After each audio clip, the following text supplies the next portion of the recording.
Hello મમ્મીઓ, welcome to Dharti's kitchens. આજે આપણે બનાવવા જઈ રહ્યા છીએ ચણા બનાના ડ્રાયફ્રૂટ મિલ્કશેક, જે એનર્જીથી ભરપૂર નાના અને મોટા બધાની માટે પરફેક્ટ કોમ્બો છે.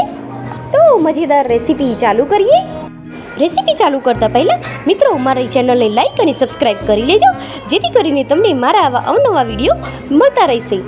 સૌથી પહેલાં લઈ લઈશું 2 ચમચી રોસ્ટેડ ચણાને મિક્સર જારમાં એડ કરીશું. જો તમારો બેબી ખાવામાં નખરા કરતો હોય તો તમે આ મિલ્કશેક જરૂર ટ્રાય કરી શકો છો, અને આ મિલ્કશેક બનાવવામાં પણ ઇઝી છે. હવે એક બનાના લઈશું.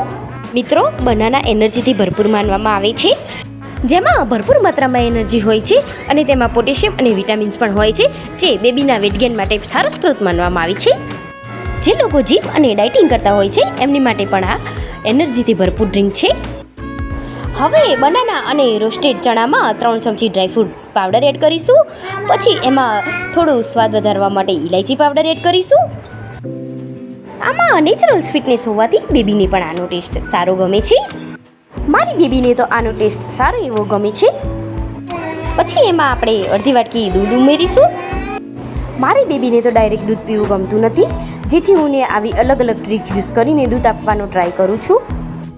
જો તમારી બેબી પણ દૂધ ન પીતી હોય તો તમે એને આ રીતે ડાયરેક્ટ મિલ્કશેક બનાવીને પીવડાવી શકો છો.